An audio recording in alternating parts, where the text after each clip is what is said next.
पखाला चलेर त अनि अब जान पनि नगई भए छैन पखाला चलेर त अनि बाटा गयौँ बस रोकिन् बसमा चढेपछि पनि अनि अलि अगाडि गइसकेपछि पेट काट्यो पखाला चलेर बसी खानै भएन ए गुरुजी गाडी रोक्नुहोस् न पर्खिनुहोस् गाडी रोक्नुहोस् मलाई पेट काटेको छ कि मलाई पखाला चलेको छ भन्दा अनि यहाँ गाउँ छ अलि अगाडि गएपछि जङ्गलतिर रोकाउँला र सबैले दिशा पिसाब गराउँला नि नआत्तिनुहोस् बजाइ भनेछ त्यहाँबाट अनि उनलाई खपी खानु भएन त्यहाँबाट अनि यस्तै झ्यालको खिड्की खोली चल्न त्यहीँबाट पुचुर अनि पहाड्नु साह्रै बाँकी छ अनि हाँस्नु लाग्यो फेरि अनि त्यसपछि बाटा दुईजना मान्छेले देखेछन् अब यार कस्तो छादो यार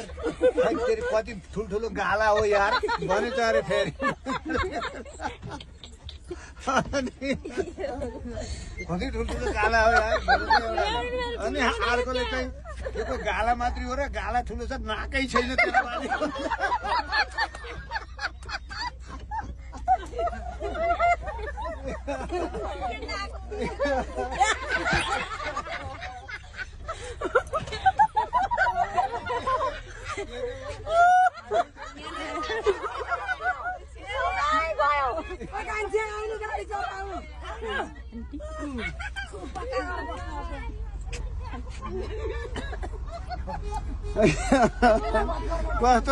कस्तो लाग्यो कता